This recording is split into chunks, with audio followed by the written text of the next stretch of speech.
Coming up, authorities continue their search for a man who escaped from the Ottawa County Jail on Saturday. And the MSSU Choral Society held its annual holiday concert Sunday at the First Community Church in Joplin. Also, the Dream Theater Troupe brought the magic of Harry Potter to Joplin for the holiday season. The 4 states' most watched news starts now. Good morning and welcome to the KOAM Morning News. It's 5 a.m. I'm Tanya Bach. We'll get to those stories in just a moment, but first, let's go to Michael Slip, who's returned to the Skywatch Weather Center. Number one, good to be back. Number two, huge shout out to Nick and Doug for holding down the fort while I took care of some family business. Number three, we're going to be talking quite a bit this morning about the tornado outbreak that happened. And I want everybody to know at home, we're very sensitive when we talk about these issues, and I understand how this is going to bring up some memories of what we've had here. And so if it comes down to it and we start talking about it and we start doing stories about it, it's okay. Yeah, especially if you have children. In between, I was thinking about this morning, in between the ages of probably about 12 to 18 years at home, please know in advance, we're not going to do it now, but throughout the course of the show, yes, we are going to talk about the tornado outbreak because it's news, and we're going to be very sensitive in dealing with it. That being said, let's concentrate on what's going on in the 4 states right now. As we take a live look over 7th and Rangeline, currently 42 degrees, and here's what we're going to talk about this week as far as what we have. Near record-setting temperatures once again. That being said, I want you to know that our threat of severe weather does diminish as we get into the middle of the week. So that is some good news, but very mild temperatures, number one to begin with, and number two, it's going to be actually very warm here by the time it's all said and done. 38 right now in Pittsburgh, 41 in Miami, 42 in Chanute. Now, the winds continue to rip in from the south, and this is why we're going to have elevated fire concerns for today and early tomorrow, because we're going to be once again up to about 15 to 20 miles per hour. High wind watch for our counties indicated in tan in the far northwestern section of the 4 states, and you'll notice how far those expand. Please know that even if your county is not indicated, it is going to be a blustery one outside, as we got a little bit of a split jet stream on a clear Skywatch storm tracker for us, but a whole lot of Gulf moisture that's pouring in. Now, what that translates to is warm conditions, even with some clouds that grow. Now, what that does, traps in that warmth, and you'll notice some scattered showers for Tuesday into Wednesday. Very, very scattered. We're not talking about widespread moisture by any means, but then by the time we get into Thursday, then we're going to talk about some thunderstorm activity. So for today, let's go mid-60s, high 60s for today. Tomorrow, we're going to challenge some records. We're going to do so on Wednesday as well. And then the thunderstorm activity begins late Wednesday night into early Thursday morning with a cold front on the heels of that. And Tanya, we'll break that down here in just a little bit. As we also, too, I'm going to reiterate this throughout the course of the next 3 hours, because I want everybody to know that it is going to become a part of our show and a part of our weathercast. We are going to talk about the tornado outbreak, and we will be sensitive about it, and we understand that if that's your time to go get a cup of coffee, absolutely. All right. And might I say, it's great to have you back. Wonderful working with Nick for the week, but very happy to have you back. It's good to be back. Thank you. All right. Thanks, Michael. The search continues for a man who escaped from the Ottawa County Jail. According to the Ottawa County Sheriff's Office, at around 1 a.m. Saturday, Charles Chuck Chance escaped from the Ottawa County Jail. Chance was last seen wearing a white t-shirt and gray sweatpants. He's described as a white male, approximately 5'10", around 200 pounds, brown hair and blue eyes. Authorities say he was last seen in the North Miami area. If you have any information on his location, you're urged to contact the Ottawa County Sheriff's Office at 918-542-2806 or Central Dispatch 918-542-5585. Miami Police Department is investigating a shooting in the southeast part of town. According to police, officers responded to a residence in the southeast part of town regarding the shooting. When they arrived, they found a victim with a single gunshot wound and was transported by ambulance for further treatment. Authorities are investigating and are not releasing any details. A Ponca City, Oklahoma man was pronounced dead after a fatal crash. Benny Henderson, 71, of Ponca City, was transported to Ponca City Hospital after he was traveling northbound on Old River Road. Henderson drifted to the right and impacted the culvert. He was pronounced dead less than an hour later at the hospital. The American Red Cross of Missouri and Arkansas is coordinating with local and state emergency management to assist communities hit by devastating tornadoes overnight in Missouri and Arkansas. The Red Cross has sent responders to affected communities in the greater St. Louis area, including Edwardsville, Illinois, and in St. Charles County, where homes were destroyed in Defiance, Missouri. Responders also provided assistance in Wright and Stone County, Missouri's, where homes were damaged, and are in the northeast Arkansas communities affected in Craighead County and surrounding areas. If you'd like to help, you can visit redcross.org. Joplin Fire Department on Friday put out a house fire at 18th and Sargent. Officials say everyone inside the time of the fire made it out, and it turns out there were no injuries. Joplin Fire Marshal says it was an electrical fire. The Missouri Southern State University Choral Society held its annual holiday concert on Sunday at the First Community Church in Joplin. This was the group's first concert in more than a year due to COVID. This was also the first concert for Melissa Belk, the group's new artistic director and conductor. The excitement level is very high. We've worked so hard and had to postpone concerts that to finally get up and share our music with people is just a wonderful feeling. Some of the songs performed included White Christmas and a medley of Irving Berlin songs, among others. Well, Joplin Theater Troupe is getting into the holiday spirit and the wizarding world of Harry Potter. The Dream Theater Troupe hosted a Yule Ball. It features activities based on Hogwarts staples like wands, potions, and Quidditch. It also featured plenty of dancing. I hope that people really get an opportunity to tap into the fandom that is Harry Potter, because there's not a lot of those kinds of conventions and large things here in this area anymore. I recall back when the movies were coming out and everyone would get in costume and go stand in line until midnight to do that. At the end of the night, everyone walked away with a goodie bag, including a wand and magical ornament. On Saturday, Santa and Mrs. Claus came to Carthage to spread holiday cheer to the VFW's post members and their families. The kiddos and even adults had the opportunity for photos on Santa's lap. Attendees were also able to eat hot dogs, chips, and soda provided by the organization. It was all part of a way for the VFW to give back to their members and get them into the Christmas spirit. Everybody that's out here that you see, most of the members, men and women, are combat veterans. So they've been across somewhere where they've got a badge or a ribbon on their DD-214. So obviously you want to take care of the people that take care of you, you know. On Saturday the 18th, the VFW plans to host a turkey shoot to raise funds for local veterans. They'll also be giving out food baskets to veterans in need. Santa Claus also came to Parsons on Sunday to the roof of the Santa's Landing. Santa made the visit, as he has for many years. In fact, Santa Landing was created in 2015 to keep the tradition of seeing Santa on the rooftop in Parsons alive. For many years, families and children have enjoyed driving down Chess Street to find Santa waving and talking to every boy and girl. I think it's kind of one of those things too that it started with something that, you know, my husband and I both, we love Christmas, and it started with a crazy idea he had of, hey, let's do this, let's decorate for Christmas and display lights for our house, and it turned into a huge, you know, this huge ordeal event that we have the community always talking about it from year to year.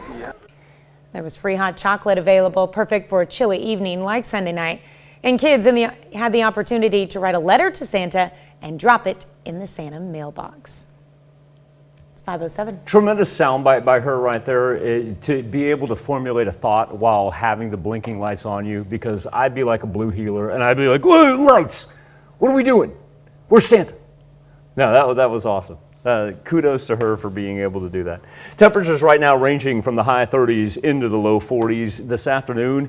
Not going to challenge any record highs today. It is going to be windy, low humidity, elevated fire risk. We are going to challenge records on Tuesday and Wednesday. Thunderstorm activity late Wednesday night into early Thursday morning, followed by a seasonable cold front. That's a look at this morning's top stories and weather in our first 7 minutes. Coming up on the KOAM Morning News, the Chiefs beat the Raiders back in Week 10. Could they do it again at Arrowhead Stadium over the weekend? Michael has your answer. Plus, we'll meet a woman who lives in a real-life gingerbread house. How creative do you get for the holidays? We want you to weigh in. And from phones to tablets to video game systems, kids want devices for Christmas, but those devices can come with potential eye problems. You're watching the KOAM Morning News. More real news in the morning. We'll be right back. I think what I would tell some Chiefs aiming to stay rolling on Sunday, an AFC West matchup against Las Vegas. Chiefs beat the Raiders once already this season back in Week 10, and the Raiders came out and stomped on the logo on the 50-yard line, and then it just got ugly. Josh Jacobs fumbles, Mike Hughes picks it up, he's gone 23 yards, and it's over. Like, it's over. Chiefs defense forces 5 turnovers in the game. Chiefs offense, it rolls. We've got McCole Hardman, we've got Darrell Williams, we've got Clyde Edwards-Helaire. Anyway, long story short, it was an absolute blowout as the Chiefs roll 48-9. My buddy from the Elias Sports Bureau texts me yesterday afternoon. He tells me it's the first time in NFL history there's been a final score of 48-9. I think as a unit, we're just trying our best to get better, each and every week, and really give our offense as many possessions, as possible. I thought we've been doing a great job just getting to the quarterback and then taking the ball away. So, which both of those things, results most of the time in Patrick getting the ball back. So that's really just been our mindset, just trying our best to be a unit that complements the rest of the team. Lexi Miller. Well, if that name sounds familiar, she's a 2018 graduate of Carl Junction and is returning to the 4-state area as Miller signed with Pittsburgh State Volleyball for her final year of eligibility. Now, during her high school career, a 3-time first-team all-conference performer, 2-time all-district performer, earned All-State in 2017, went to play 4 years of D1 volleyball at Central Arkansas. Miller excited to spend her last season in a gorilla uniform and also be a little closer to home. I entered the portal, and then within like 3 days I got a phone call and said, "So you want to be a gorilla?" And I was like, "Yeah, definitely, like no question about it." I was actually really excited whenever Pitt kind of reached out because I knew that like going back home and then like being from CJ, playing for CJ, and then being able to represent like this area playing for a college level also, again, really is nice to show the little girls that like play know that it's possible. Missouri Southern basketball, men and women with a light week. Just one game on the schedule. Conference matchup against Rogers State on Saturday. Both teams picking up wins. Now a perfect 3-0 in MIAA play. Lacey Stokes led Missouri Southern over Rogers State. 18 points and 8 assists. Lane Skiles had a season-high 16 points. Stan Scott also with a season best this weekend as he dropped in 26 points and the Lions win. Oh, by the way, he also added 10 rebounds. PSU women returning from a 2-game road trip with 2 wins. Pitt State improving to 7-2 on the season following a win over Northeastern State on Saturday. In Saturday's game, Gorillas led by Sydney Crane, 16 points, 6 rebounds, and Tristan Gegg, 13 points, 4 assists. Now the men fell to the Riverhawks this weekend, but Antonio Givens had a great day, 10 points, 12 rebounds. Cameron Hoofner follow with 9 points and 8 rebounds. Arkansas and Oklahoma met on Saturday. Neutral site in Oklahoma, a preview of what will soon be an actual SEC matchup. 12th ranked Razorbacks aiming to protect that undefeated record. In transition, Umoja Gibson buries the 3 Razorbacks down by 10 early. Chris Likes, check this drive out to the lane. Hit me a little floater. Arkansas tries to cut into that deficit, but next possession, Gibson answers. Just launch it, kid. Another 3-pointer. Later, Groves on the pass hits one more. Sooners up 6 at the half. Oklahoma hands Arkansas its first loss of the season. Blows them out, actually. 88-66 the final. In the NBA, Oklahoma City aiming to bounce back after a loss to the Lakers on Friday. Hosting the Mavericks, Dallas gets a road win, 103-84. And they did so without Luka on the bench with a bum ankle. Still to come on the KOAM Morning News, Australia reports its first Omicron case requiring hospitalizations in New South Wales. And a check on our 7-day forecast when the KOAM Morning News returns. Be comfortable. Just a little bit of a heads up throughout the course of the show. We are going to be talking about the tornado outbreak from Friday into Saturday, now known as the Quad State outbreak. And I understand this is going to be a sensitive subject for a lot of you and just want everybody to be apprised of that. There's still a whole lot of questions. Was it one tornado? Was it several tornadoes? That's still what the National Weather Service is determining right now, and completely understand that there's a whole lot of questions about it, but that gives you an idea of the track of the storm where the most devastation took place from Friday afternoon into Saturday from northeast Arkansas through the Boot Heel, portions of Tennessee, Kentucky, Indiana, Illinois, up through Ohio. And once again, we are going to be very sensitive as far as the way we cover this today, but I do want you to know that we are going to be talking about it. Current conditions over 7th and Rangeline put us at 42 degrees. It's going to be a little bit of a blustery day, that is for sure. Our temperatures right now very mild as we sit pretty much from the 30s to 40s, but our wind's going to come in 15 to 20 miles per hour out of the south. So what we'll do is we'll challenge records on Tuesday and Wednesday. Today's going to be great. Sunny, windy, scattered rain Tuesday and Wednesday, not looking at anything severe. Now, Wednesday night, that's when we pick up thunderstorm activity that carries us into Thursday, and you can tell our temperatures drop right there with a cold front that moves in. However, our threats of severe weather diminishing as we work toward Thursday. So that's a little good news despite the fact that it's so warm. Turn our attention now to the KOAM News Now Facebook page, our morning Insta poll as spreading Christmas cheer. And that was the goal for a woman by the name of Virginia Hoffman, as she created, as Amy Nay shows us, her own gingerbread house.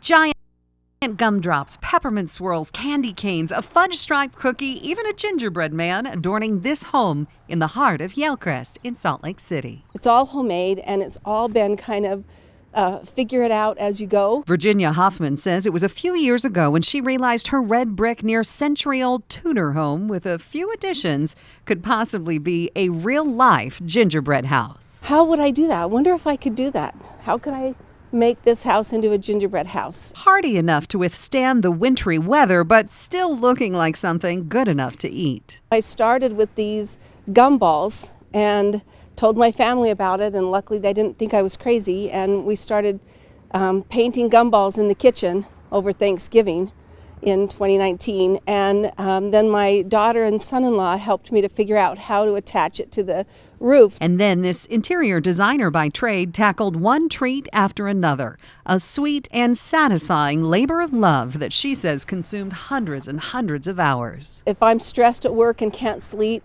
one of the things I would do is lay in my bed and think, okay, what would be the next good thing? And it would just be a distraction. She had help from her husband, a professional artist, and even her grandchildren got in on the fun. It's a really fun project to do with kids and with your family. It's really been a fun experience together. Her chocolate, brown caulking, peppermint sticks from drain pipes, the gumdrops, upside-down planters, and this year's new item, the vanilla wafers. We made that out of foam, insulation, and then my husband melted out the squares with a soldering iron, and then I painted them and got the exact right colors to look like the cookies. That attention to detail delighting those who drive by, but also thousands online who've liked and commented on this Reddit post shared by her daughter on Virginia's Christmas creation. I hope that if it can just put a smile on anyone's face, if it can just help a little bit, a little Christmas cheer,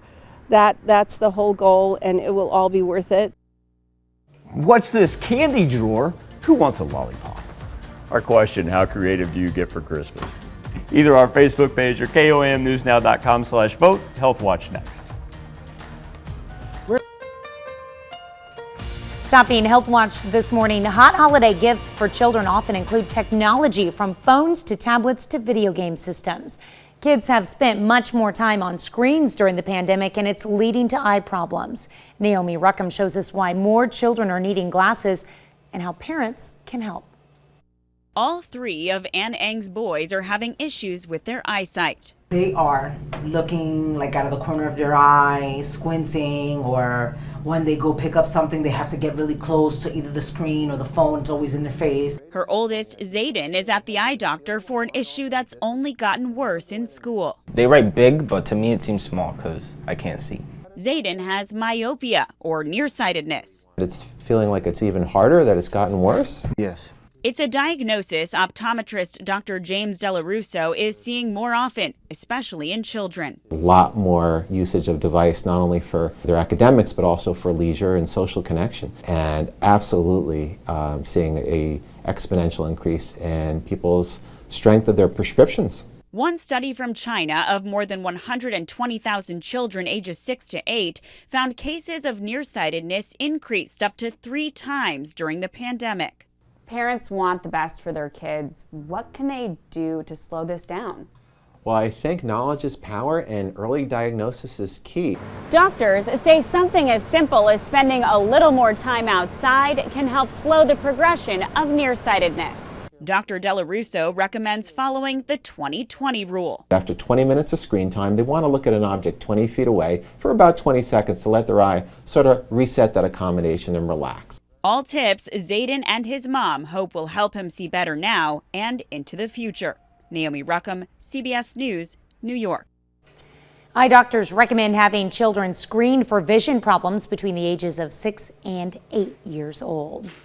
That's a look at one of today's top health stories. You're watching the KOAM Morning News. Good morning, I'm Tanya Bach with your KOAM News Update. Santa Claus is coming to town. In fact, on Saturday, Santa and Mrs. Claus came to Carthage to spread holiday cheer to the VFW's post members and their families. The kiddos and even adults had the opportunity for photos on Santa's lap.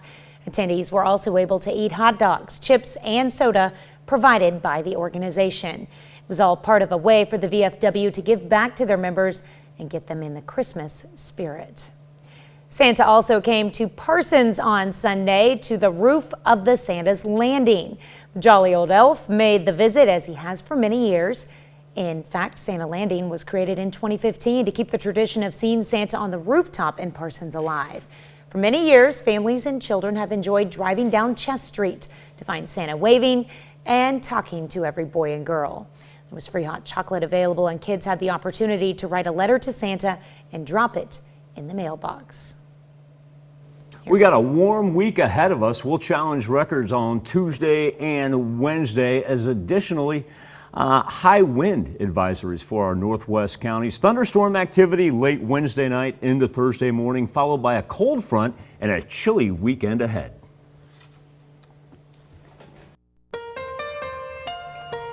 Coming up, authorities continued their search for a man who escaped from the Ottawa County Jail on Saturday. And the MSSU Choral Society held its annual holiday concert Sunday at the First Community Church in Joplin. Also, the Dream Theater Troupe brought the magic of Harry Potter to Joplin for the holiday season. The 4 states' most watched news starts now. Good morning and welcome to the KOAM Morning News. It is 5:30. I'm Tanya Bach. We'll get to those stories in just a moment, but first, let's go to Michael Hayslip. In the Skywatch In Weather the Skywatch Weather Center. I know, I was waiting for my It's a little bit deceiving because you are in the Skywatch Weather Center, but you were surrounded by Skywatch Toy Center? Yes. Or you could just say, and now he brings you the weather. Tanya, we've actually got more questions and answers about our Quad State outbreak from what happened Friday into Saturday. National Weather Service, and these are questions that I've been asked all weekend long. Was it one tornado? Was it multiple tornadoes? And like I said, this is something that we're going to talk about, and we do this with the utmost sensitivity for everybody in the 4 states. Please know that this is something that we are going to be addressing. If this brings back memories that are uncomfortable for you, we completely understand. If it's time to go grab a cup of coffee Right now, you have disaster declarations throughout most of Kentucky. We're looking at fatality numbers in excess easily of more than 100 people as the tornadoes cut a swath from Arkansas, Missouri, Kentucky, Indiana, Illinois, up through Ohio. But once again, I think we have more questions right now than we have answers, and it's going to take several days to go through this. Our current conditions over 7th and Range Line sit at 42 degrees. It's very mild, and we're actually going to have a little bit of a warm week. Now, that being said, I know that kind of puts everybody on edge coming off of what happened there Friday and Saturday off to our far east. However, our severe weather will deteriorate as we get closer from Wednesday night into Thursday. That being said, elevated fire concerns for today because of the high wind and the low humidity. We'll gust up to 25, 30 miles per hour. We just can't get away from the wind, quite frankly. Tuesday and Wednesday will challenge record highs for December. Wednesday night is when the thunderstorm activity will kick in, carry us into Thursday, followed by a cold front. But you'll notice Friday's temperature's not too bad. And that's why we kind of get saved there a little bit from the severe front. Now, Friday into Saturday, while we're not looking at anything too severe, you'll notice that's a massive cold front that'll drop us down to the 30s by the time we get to our high for Saturday. Big change, yes. Yeah, from challenging record highs to freezing Friday night. Yeah. Enjoy the middle part of this week at least. If you can stand the wind. Yeah. I am done with the wind. I am too. 1,600 miles in a pickup truck in 40-mile-an-hour winds. Yeah. I'm done with it.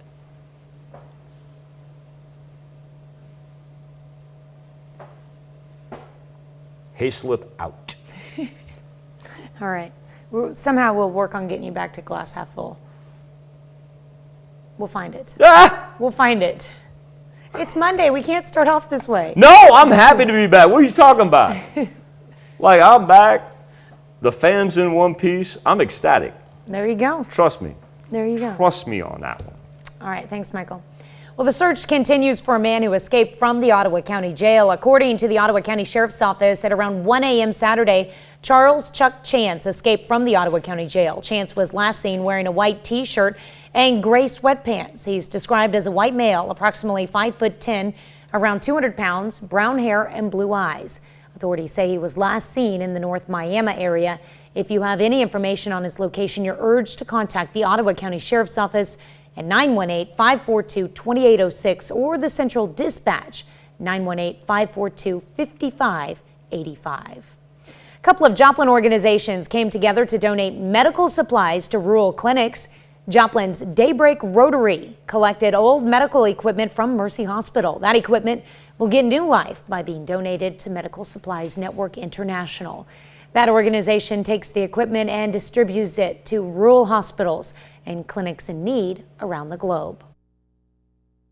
Joplin Daybreak Rotary and Mercy Hospital Joplin have combined together to provide a generous donation of slightly used medical equipment and supplies that are going to be given to another Rotary group organized out of Tulsa and distributed worldwide. Medical Supplies Network International is a Tulsa-based organization founded by Rotary.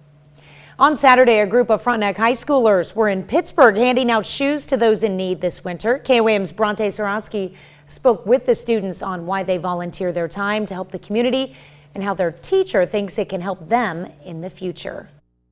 On a Saturday night, you won't find this group of high school students at the mall or at the movies. You'll find them volunteering at the Lord's Diner in Pittsburgh. So being able to see people walk up to the window and being able to hand them a pair of shoes is a really cool thing. It's a part of a class at Frontenac High School called Raider Inc., a student-run graphics business. We sell shirts and we sell items and raise money by just every item we sell is $1 raised for our organization. We decided to do shoes. Anyone was able to come to the Lord's Diner and get a pair of shoes free of charge. Last year we sold shirts to businesses with their logos on them, and the shirts raised $2,300. So, and that's what we were able to purchase the shoes. Now, these students are able to see their hard work pay off. A big part of me wanting to be here is that I spent almost every class period of the spring semester working. So being able to see the finished product given out to the people of the community is a really big deal for me and the other seniors that are here today as well. Their teacher hopes the experience can help them not only now, but also later in life. Should be shaping the kids, and I believe that if they can do it when they're 16, 17, 18, and when they're 26 with some sort of power in a company, that they could be able to change the company. Not only was it a big accomplishment for the students to see their hard work pay off, but it was also a way to help out those in need in the community this winter. In Pittsburgh, Bronte Sorotsky, KOAM News. The group had 230 pairs of shoes to pass out. That's awesome. Missouri Southern State University Choral Society held its annual holiday concert Sunday at the First Community Church in Joplin. This was the group's first concert in more than a year due to COVID. This was also the first concert for Melissa Belk, the group's new artistic director and conductor. The excitement level is very high. We've worked so hard and had to postpone concerts that to finally get up and share our music with people is just a wonderful feeling. Some of the songs performed included White Christmas and a medley of Irving Berlin songs, among others.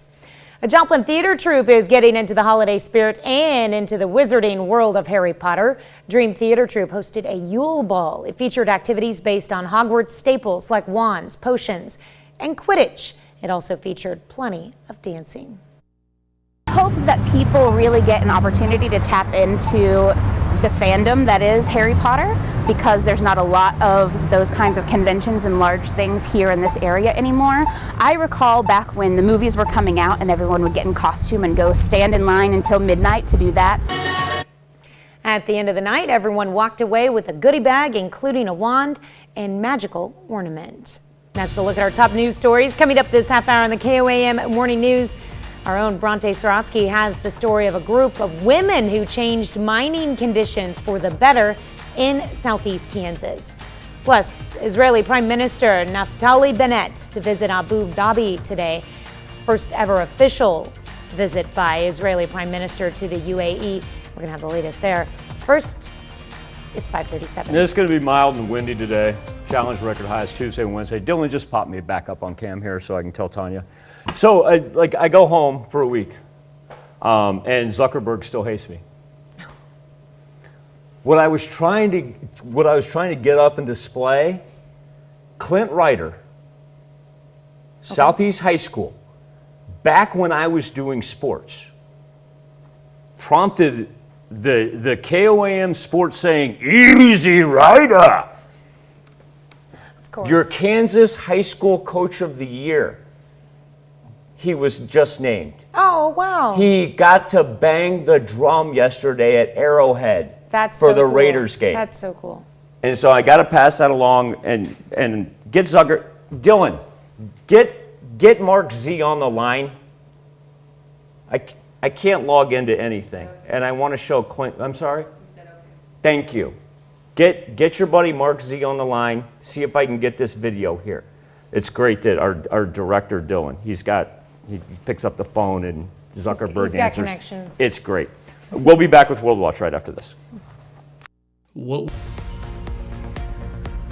Watch. New South Wales Health has reported its first Omicron case requiring hospitalization.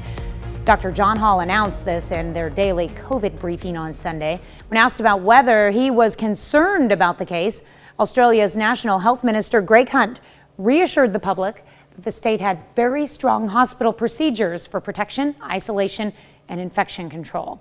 In light of the new outbreaks, Australia also announced that to safeguard against the Omicron variant, they would fast-track booster shots, allowing eligibility for a third shot 5 months after an initial vaccination. To date, the NSW has recorded 64 confirmed Omicron cases, with more than 84 people linked to a cluster from Argyle House nightclub, currently undergoing genomic testing. In the coming hours, Israel's prime minister is set to sit down with the UAE's crown prince. Naftali Bennett arrived in Abu Dhabi late on Sunday. His trip marks the first ever official visit to the UAE by an Israeli prime minister. Comes more than a year after the two countries normalized relations. Addis Gold has more on what the Israeli PM hopes to accomplish with his visit. For the first time ever, an Israeli prime minister will set foot into the UAE's glittering presidential palace for an official visit. Naftali Bennett, sent to meet the Crown Prince of Abu Dhabi, Sheikh Mohammed bin Zayed, on Monday morning. We're going to be discussing ways to further our cooperation in a number of fields. Just over a year after the two countries signed on to the Abraham Accords, normalization agreements between Israel and Arab countries, once considered enemies. Israel's former Prime Minister Benjamin Netanyahu was meant to make the inaugural visit, but several planned trips were canceled at the last minute. The past year has seen a flurry of diplomatic, cultural, and business activity, kicked off by the first Israeli El Al flight to cross Saudi Arabian airspace and land in the UAE, ferrying former White House senior advisor Jared Kushner and senior Israeli officials. Less than a year later, Israeli Foreign Minister Yair Lapid opened the first Israeli embassy in Abu Dhabi. Our hand is outstretched, our people are ready, our country is ready, and our new government is ready. As a string of Emirati political and military officials have made their way to Israel. Tourism hampered by COVID, but bolstered by Israel's pavilion at the Dubai Expo. But the top of the agenda for the two leaders will likely be Iran, a shared concern for both countries. With negotiations in Europe ongoing around a return to a possible nuclear deal, Such a murderous regime should not be rewarded. Israel increasing its rhetoric about being ready to carry out a military strike, while the Emiratis have been working to improve ties with their neighbor. The UAE senior national security advisor in Tehran just last week for a rare visit with Iran's president, as the Emiratis try to contain regional tensions. A critical and historic meeting for Israel's Bennett, one that could have far-reaching consequences beyond the photo op.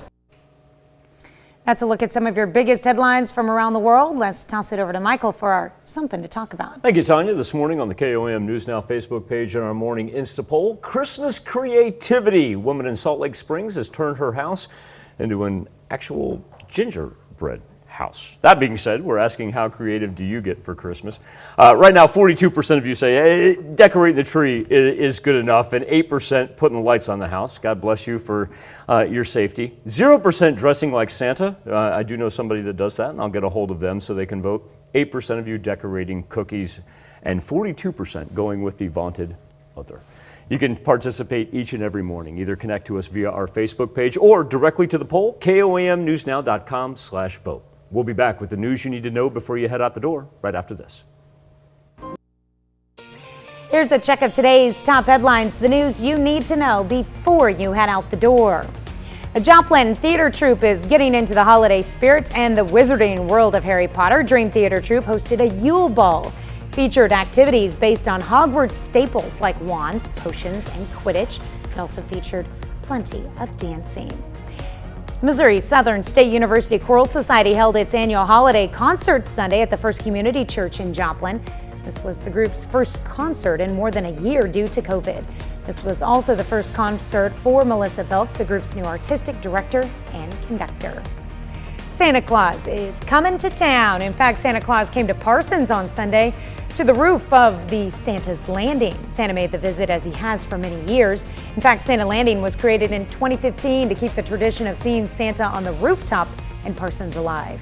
For many years, families and children have enjoyed driving down Chess Street to find Santa waving and talking to every boy and girl.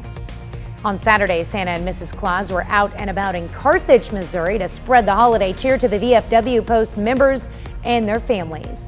Kiddos and even adults had the opportunity for photos on Santa's lap. Attendees were also able to eat hot dogs, chips, and soda provided by the organization. It was all part of a way for the VFW to give back to their members and get them in the Christmas spirit. That's a check of today's top headlines, the news you need to know before you head out the door. Give old Santa a break with this warm weather and that heavy coat that he wears, because we're going to challenge record highs on Tuesday and Wednesday. Finally, a cold front is going to push through for the weekend, though. Get out and enjoy the midweek weather, even with the wind. Be back right after this. Attention. 100 years ago, on Sunday, miners in southeast Kansas faced hazardous working conditions for little pay. Thanks to a group of women, that was able to change. KOAM's Bronte Sorowski visited the Miners Hall Museum in Franklin to learn about a group of women who paved the way for labor reform in southeast Kansas. Southeast Kansas is known for its history of coal mining and immigrant heritage. But what many may not know about are a group of women in the area who made history. Let's go back 100 years. Ending our year with a look at the importance and the impact of what these women did here on this very day in December of 1921. This group of women, named the Amazon Army, were made up of thousands of wives, sisters, mothers, and daughters of southeast Kansas coal miners who were on strike. We're celebrating the fact that over 2,000 to 6,000 women got together at a time when it was very difficult to even communicate with each other. No internet, no cell phones, and they banded together in solidarity to really march against an unfair labor act and to support their men. And in the end, their march proved to be very successful. Linda Knoll, a historian at the Miners Hall Museum in Franklin, presented the facts of the March of the Amazon Army to a group who came to learn more about the women. Also in attendance was Andy Kennedy, whose great-grandmother marched in the Amazon Army herself. Kennedy was searching for more details on her great-grandfather when she made a big discovery. And didn't know anything about my great-grandfather other than that he had been killed in a mining dispute. So wanting to know his family, where they were from. When I did write to the Kansas Genealogy Society, I just sent an email, and then they connected me over the phone. One of the women said, I know you're looking for information on your great-grandfather.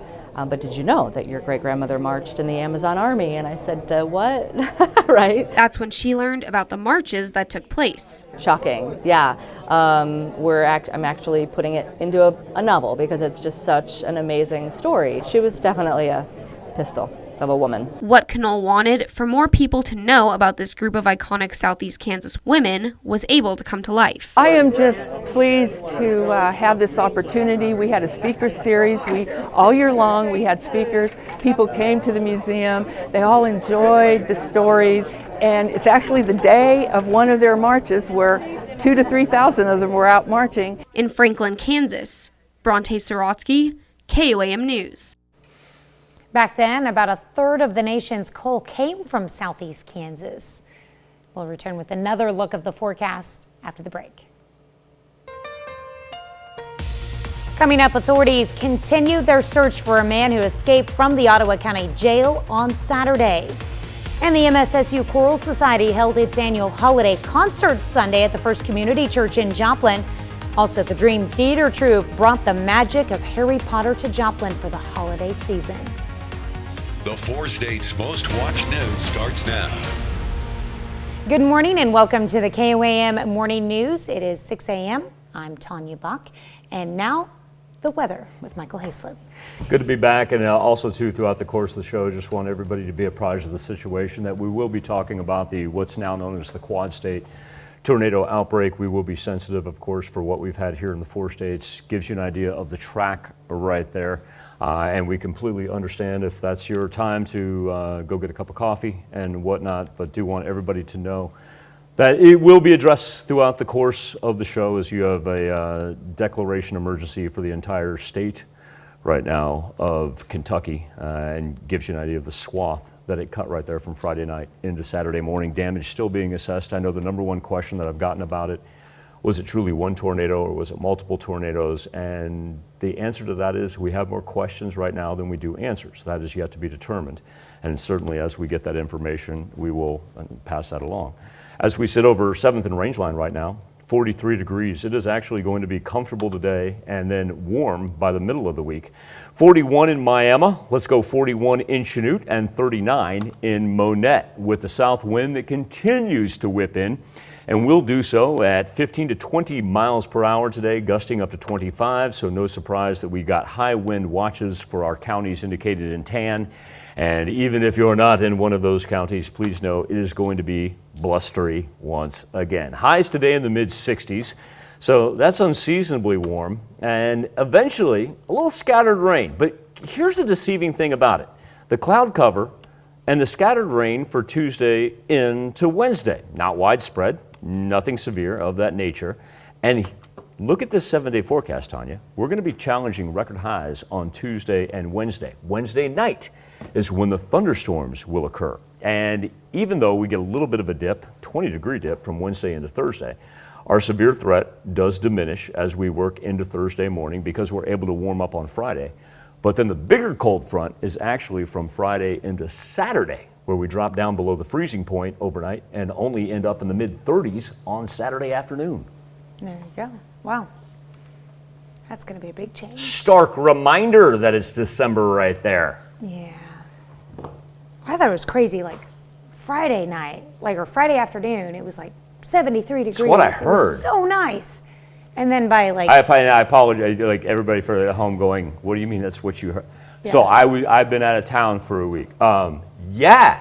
And then by like 8 o'clock at night, it was freezing. Okay, so I'm talking to a nurse on Friday afternoon, and I just happened to be in Central Ohio, like not but 70 miles from where the tornadoes hit.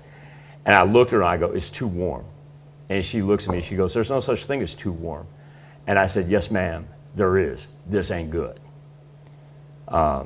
She's like, oh, do you think we'll have severe weather? I'm like, no, it's time to batten down the hatches, folks. Mm-hmm. Yeah, it is a little bit nasty. All right. Well, the search continues for a man who escaped from the Ottawa County Jail. According to the Ottawa County Sheriff's Office, at around 1 a.m. Saturday, Charles Chuck Chance escaped from the Ottawa County Jail. Chance was last seen wearing a white T-shirt and gray sweatpants. He's described as a white male, approximately 5'10", around 200 pounds, brown hair, and blue eyes. Authorities say he was last seen in the North Miami area.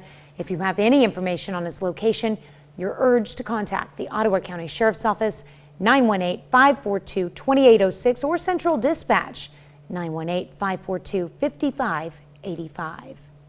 The Miami Police Department is investigating a shooting Sunday in the southeast part of town. According to police, officers responded to a residence in the southeast part of town regarding the shooting. When they arrived, they found a victim with a single gunshot wound and was transported by ambulance for further treatment. Authorities are investigating and are not releasing any other details. A Ponca City, Oklahoma man was pronounced dead after a fatal crash. Bernie Henderson, 71, of Ponca City, was transported to Ponca City Hospital after he was traveling northbound on Old River Road. Henderson drifted to the right and impacted the culvert. He was pronounced dead less than an hour later at the hospital. American Red Cross of Missouri and Arkansas coordinates with local and state emergency management to assist communities hit by devastating tornadoes overnight in Missouri and Arkansas. Red Cross has sent responders to affected communities in the greater St. Louis area, including Edwardsville, Illinois, and in St. Charles County, where homes were destroyed in Defiance, Missouri. Responders also provided assistance in Wright and Stone counties in Missouri, where homes were damaged, and are in the northeast Arkansas communities affected in Craighead County and surrounding areas. If you'd like to help, you can visit redcross.org. The Joplin Fire Department Friday put out a house fire at 18th and Sargent. Officials say everyone inside at the time of the fire made it out, and it turns out there were no injuries. Joplin Fire Marshal says it was an electrical fire. Some local authorities are sorting out their response to an order from Missouri's Attorney General. Eric Schmidt is demanding that health departments and school districts no longer enforce mask mandates or quarantine orders. In a letter sent on December 7th, the Attorney General says school districts and health departments are to end all COVID-19 health orders under the judgment. The letter says this is to take effect immediately. Now local health departments are working to understand what the order means for them and local schools. We're going to continue to provide data, number of cases, number of deaths. There's nothing in the Attorney General's letter that prevents us from doing those activities. It was simply we can't mandate and create ordinances that would keep kids from school who are contacts. The Newton County Health Department plans to send out guidelines to schools on Tuesday, pending approval by the department's board. On Saturday, Missouri Southern's fall graduates were honored with their commencement ceremony, but it wasn't a traditional ceremony. Graduates were able to choose between a morning or afternoon ceremony and walked across the stage and shift. The change started in December 2020 to make the ceremony safer during the pandemic. The university received feedback that parents and students liked this better, as it was a more personal way to graduate from the university. Students sign up for a 15-minute shift, and so they come and go throughout the day. They're spaced out, and we walk them through a number of stations to learn about the meaning of the regalia, commencement, and then ultimately receive their diplomas and cross the stage. University allowed graduates' families to walk through the ceremony with them as a symbol of walking alongside them through their entire lives. Missouri Southern State University Choral Society held its annual holiday concert Sunday at the First Community Church in Joplin. This was the group's first concert in more than a year due to COVID. This was also the first concert for Melissa Belk, the group's new artistic director and conductor. The excitement level is very high. We've worked so hard and had to postpone concerts that to finally get up and share our music with people is just a wonderful feeling. Some of the songs performed included White Christmas and a medley of Irving Berlin songs, among others. Joplin Theater Troupe is getting into the holiday spirit and the wizarding world of Harry Potter. Dream Theater Troupe hosted a Yule Ball. It featured activities based on Hogwarts staples like wands, potions, and Quidditch. It also featured plenty of dancing. I hope that people really get an opportunity to tap into the fandom that is Harry Potter, because there's not a lot of those kinds of conventions and large things here in this area anymore. I recall back when the movies were coming out and everyone would get in costume and go stand in line until midnight to do that. At the end of the night, everyone walked away with a goodie bag, including a wand and magical ornaments. 6:07. We're going to have a lot of time talking about weather. So here's your temperatures right now. Everywhere from high 30s to low 40s up into the mid 60s later on today. We'll challenge record highs on Tuesday and Wednesday. Thunderstorms Wednesday night into Thursday morning. That's a look at this morning's top stories and weather in our first 7 minutes. Coming up on the KOAM Morning News. A baby talk may seem ridiculous to some, but a new study finds there's benefits to it. And inflation is on the rise still, and there may not be relief until summer. We'll have more details. You're watching the KOAM Morning News. More real news in the morning. We'll be right back. In Consumer Watch this morning, prices keep climbing and Americans are wondering when or if they'll see some relief. Fox News' Sal Giangrasso has more on the record-breaking inflation rate and when economists say it could dip. Everything that we need, coffee cups, coffee, sugar, milk, everything is a lot more expensive. Inflation dealing a harsh blow to families and businesses heading into the holidays, with consumer prices over the last 12 months rising by 6.8%, a 39-year high. The businesses that get affected the most by the current situation is small businesses and families. And while economists predict rates will continue rising heading into the new year, experts say we can start to see some relief by summer, with inflation expected to drop to around 4%. But the White House says progress is already being made in some areas, especially at the pumps. Gas prices are coming down from their peak. Natural gas is down 25% from its November average. We're seeing positive signs of supply chain bottlenecks being addressed. Over on Capitol Hill, however, inflation is turning into a blame game, with elected officials debating over the pandemic's role in driving prices sky high. The inflation is on us because we're coming out of a pandemic, and it's not just the United States. You know, you have the pent-up demand for goods and services that's going to make prices spike. 92% of Americans have some level of immunity to the virus now. So I think it's time to stop blaming COVID. I think they should blame it exactly where the fault lies, on borrowing too much money, on printing money. In the meantime, experts say people panic buying in order to potentially avoid paying more in the future could cause inflation rates to rise even further. Sal Giangrasso, Fox News. That's it for Consumer Watch. We'll be right back. Welcome back to the KOAM Morning News, and I'm joined by Chuck Boyle and Tony Sanchez here, who a lot of you may know from their day jobs and what they do for our community. But today they're here representing the Pittsburgh Community Theater. And gentlemen, number one, thank you so much for your time this morning. Number two, it's so nice to have a live studio interview. Great. And for the both of you, back on stage doing stuff in front of a live audience. But I'm gonna take it down a tone here. Pittsburgh Community Theater has an upcoming presentation. I believe it starts December 17th. Yes, it does. It's called All Is Calm. And I'm familiar with the story of what happened during World War I. That for one day, a number of nations came out of their trenches and celebrated the holiday for not even one day, a matter of hours. Yes. They did so in December. Chuck, the elevator speech, how do you explain All Is Calm to people and taking that event from World War I and putting it on stage? All Is Calm depicts what was really an unofficial truce between Germany and the Allied forces along what was called no man's land. Mm-hmm. It really was not approved by leadership. It was a spontaneous act that happened between the soldiers one night who basically just decided it's Christmas Eve, we're not going to shoot. As a matter of fact, we're going to sing songs from our homelands, and the two sides heard each other and they began singing together.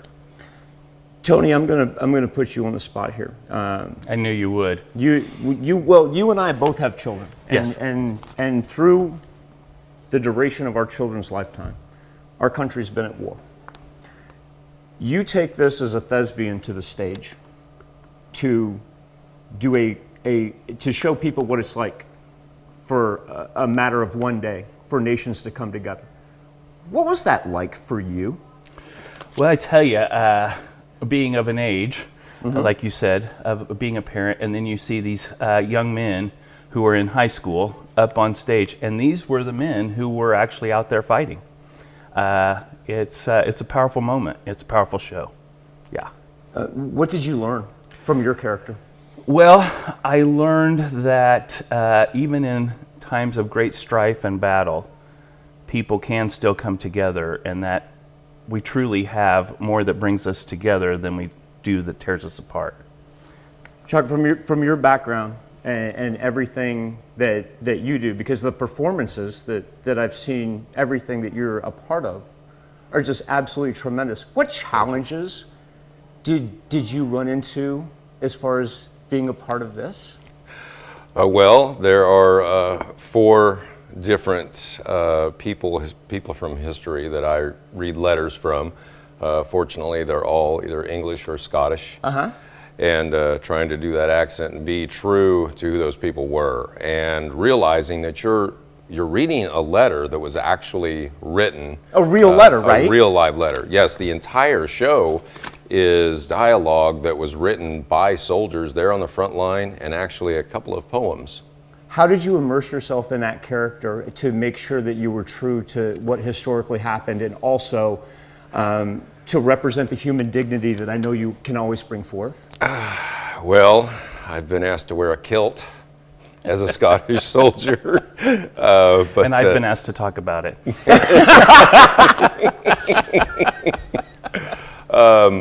Of course, I had to tell my wife this and said, hey, I'm going to be wearing a kilt for this production. And of course, you know, her family comes from Scots anyway. She, well, that doesn't I'll be surprise darned. me. Yeah.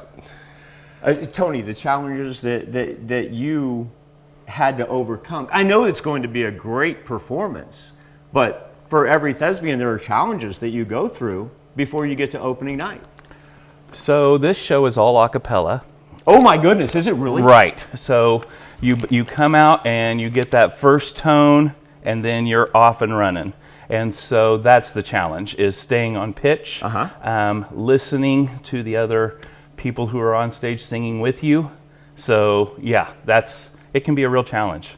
And the one thing that I love about the two of you are your voices, because when you guys come to the stage, they're absolutely phenomenal. Give us the lowdown. I know we start. I don't care who wants to give it to us. I know we start the 17th, but give me the dates and the show times. Okay, so the dates are the 17th at 7:30 p.m. at Pittsburgh's Memorial Auditorium, and the 18th, 7:30 p.m. Pittsburgh Memorial Auditorium, and 2 o'clock on Sunday. And Pittsburgh Community Theater, all you have to do is look it up online. You can also buy tickets there. You can buy them at memorialauditorium.org. It's that easy, and it's going to be a wonderful show. And I want to thank. And this is the new. Tony, thank you so much for your time. Thanks for having us. Come see the show. And I've just gotten into the habit of doing it. Whenever we talk about upcoming performance, I always want to leave you with break a leg. Thank you. Thank you very much. Be back with more KOAM Morning News right after this. Topping Health Watch this morning, Iowa is working hard to slow down the nursing shortage, which continues to be a problem amid the pandemic. Kayla James shows us the steps taken this past week that could help the issue. Nursing has not seen a shortage like this in a long time. This is the worst that we've seen it. As the pandemic carries on, healthcare providers in Iowa hospitals are taking on more and more patients.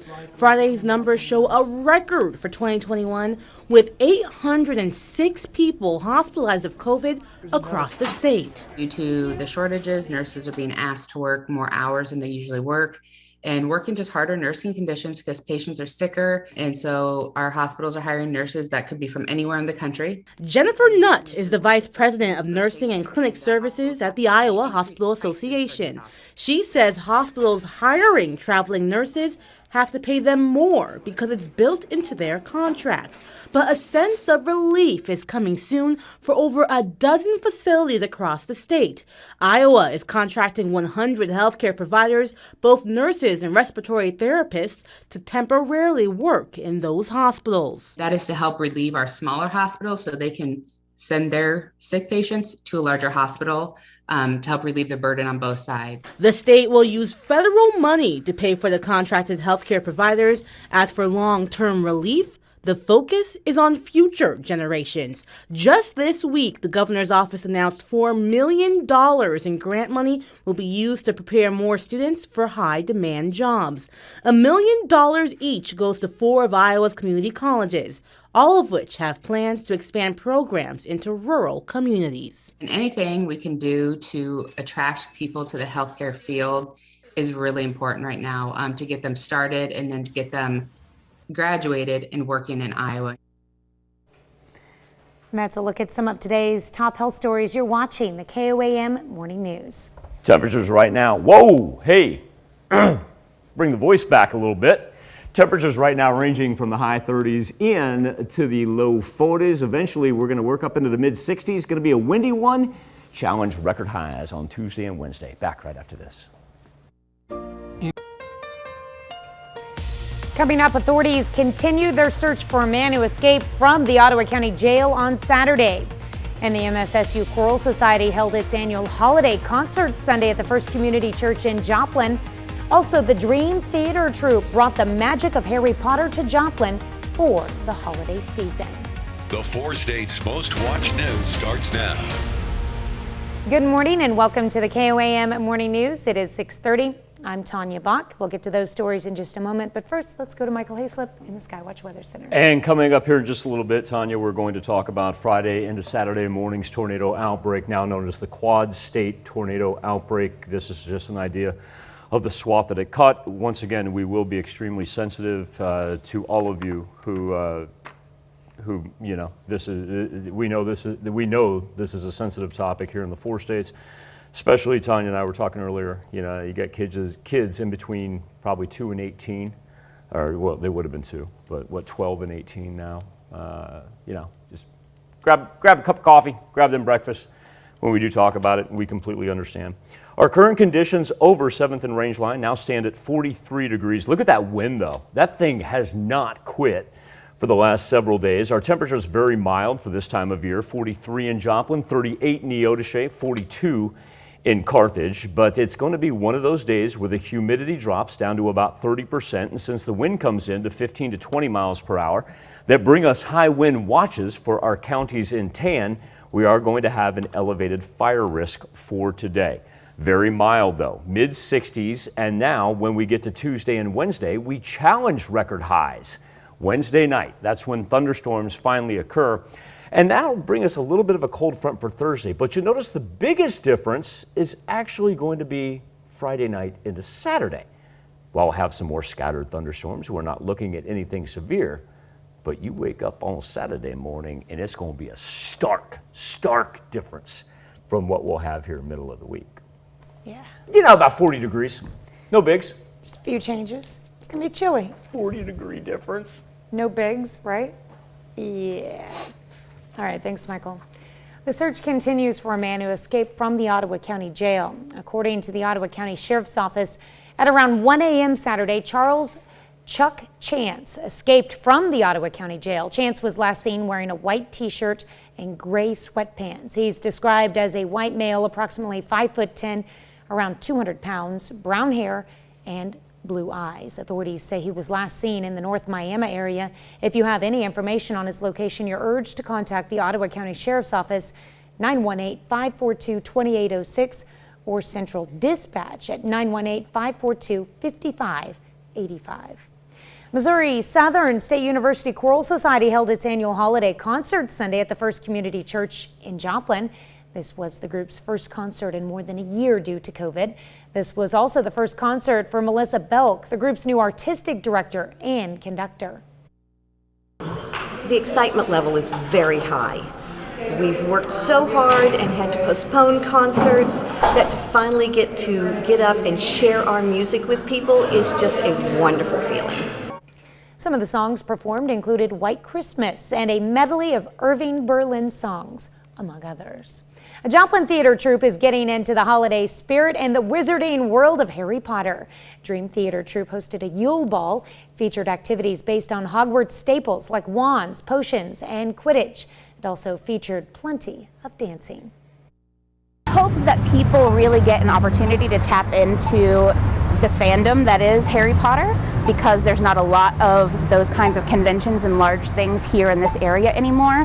I recall back when the movies were coming out and everyone would get in costume and go stand in line until midnight to do that. At the end of the night, everyone walked away with a goodie bag, including a wand and a magical ornament. Local health departments and schools are working to understand what an order from Missouri Attorney General means for them. The order states that school districts and health departments must end all COVID-19 health orders effective immediately. KOAM's Bronte Sorotsky spoke with the Jasper and Newton County health departments and has more. Missouri's Attorney General sent a letter stating that health departments could no longer enforce mask mandates, quarantine orders, or any other public health orders that are null and void under the judgment in a recent Cole County ruling relating to health orders. We received a letter from the Attorney General on December 7th and told the health departments and schools also that enforcement and ordinances pertaining to COVID-19 were null and void. This doesn't change too much right now in Newton County, as the health department and schools do not have those orders in place. What's changed so far is that close contacts who show no symptoms will still be allowed to engage in extracurriculars without a mask. As long as you are symptom-free, not showing any symptoms, you can continue to go to school. You don't have to wear the mask. You can play in sports or do extracurricular activities with the school, whereas previously you could not. Tony Moore with the Jasper County Health Department told us over the phone that the judge's ruling won't go into effect for over a week. They're taking this time to look at what this will mean for the health department and schools. Also, we are kind of hoping to hear get more input from Missouri Department of Health and Senior Services about their guidance as to how to go forward with this. And so we are looking at all kinds of sources of information at this point and just trying to determine what's the best direction to go with this to be in compliance with the court ruling. and also to try and improve the health of the public. With the state guidance being so new, local health departments are working to see what they will and will no longer be able to do. In Jasper and Newton counties, Bronte Sorotsky, KOAM News. The Newton County Health Department plans to send out guidelines to schools on Tuesday, pending the department's board approval. That's a look at our top news stories. Coming up this half hour on the KOAM Morning News, the director of Crosslines stops by to talk to Michael Hayslip about the needs of food pantries and how you can help. Yes, Michael, that's you.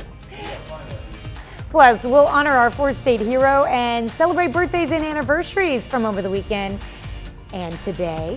But first, it's 6:37. I didn't mean find Rodney Rambo who's going to join us. I mean, we need to find the dude that's going to interview him. He's around here somewhere.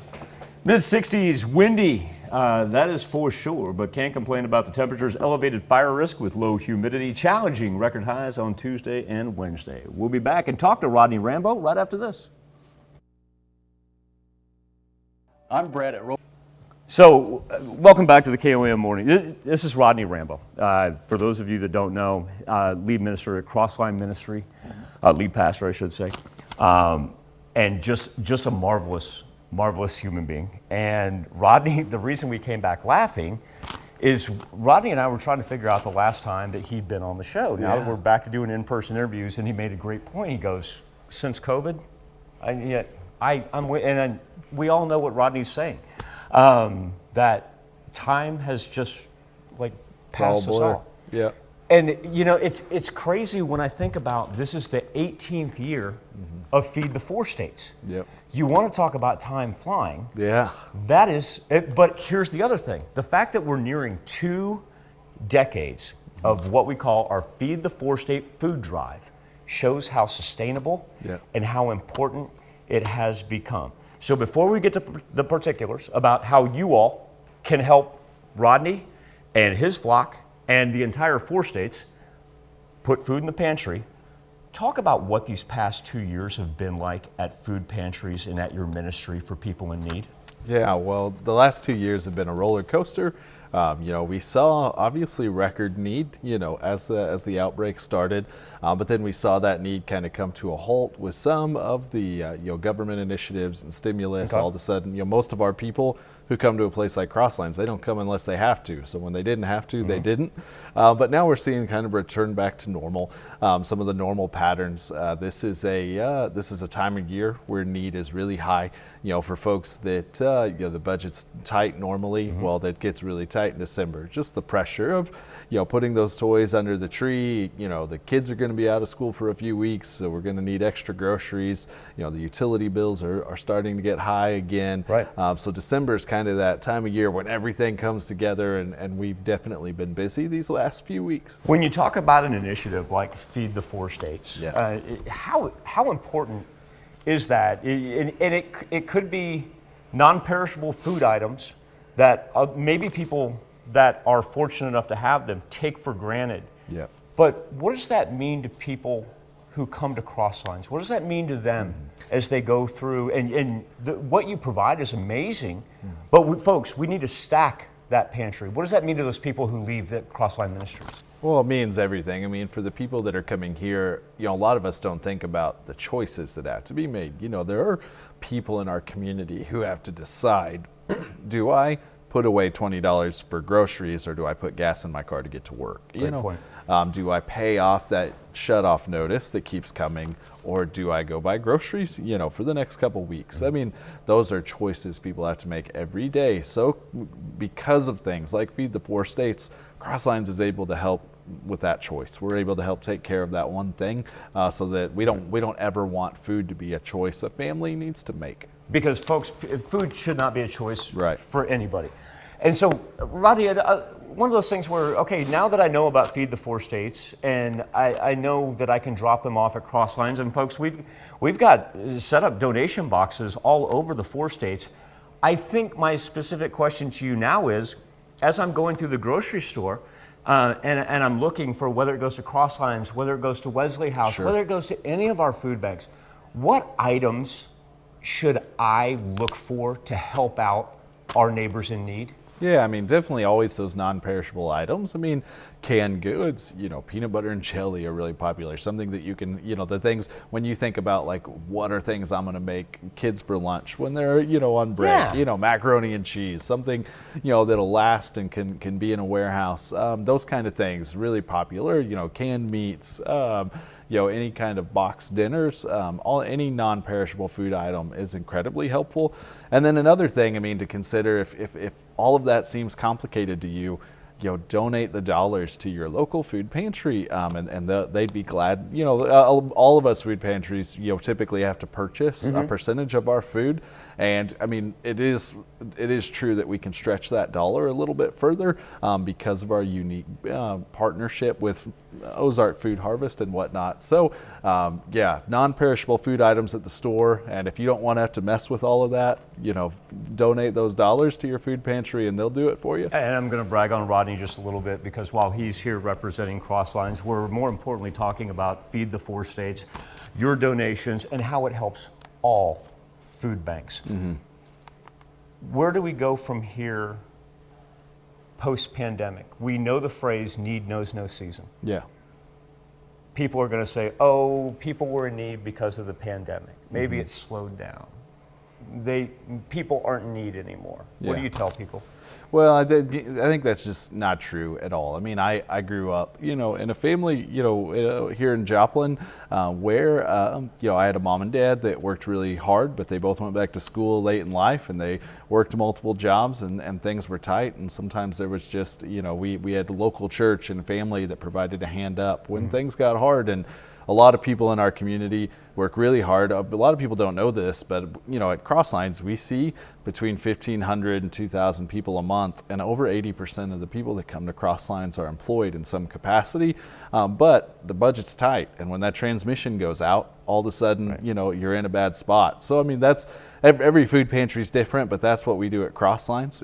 We're serving folks that are working hard or doing the best they can, but just a lot of us aren't prepared when that big expense comes and need that hand up in that moment. So that's not gonna go away anytime soon. Folks, let that sink in for just a moment. 2,000 people a month, 80% are employed. And all we have to do is pick up non-perishable food items and help feed the four states. Once again, it's the 18th year that Fox 14 Feed the Four States has been going on. And we can help everybody at Crosslines, and you can help your local food pantry simply by picking up something next time you're at the grocery store and dropping something off. Yeah. Rodney, thank you so much. Thank you. My bad. I'm still getting back to people being in the studio.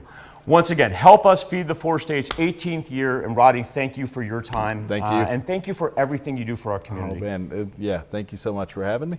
We'll be back with more KOAM Morning News right after this.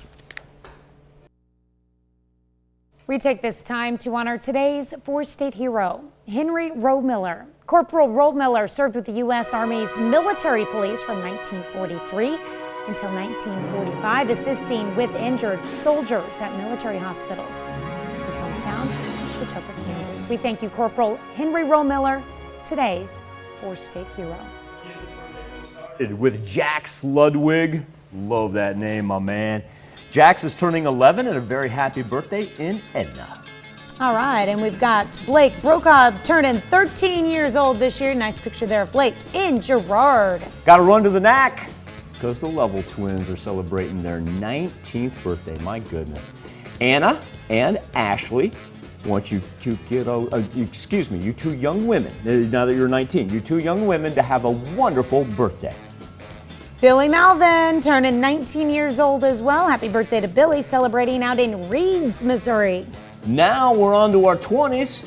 And there we go, Bryce Davis. There we go. Nice catch, my man. Bryce celebrating number 20 at a strip pit somewhere outside of Columbus, but he will not tell you where he caught that. That's right. All right, in Pittsburgh, turning 29, it's time to celebrate for Emily Porter. That's a cool picture with the sun coming in like that. Chilling with the shades. Yeah, that's pretty neat. I like that. Dusty Slichting celebrating the magical number 30. And Dusty, these birthday wishes come with love from the family as well as Dad and Elaine. All right. And Caitlin Wixon, turning 32 years old this year. Happy birthday to Caitlin out in Baxter Springs.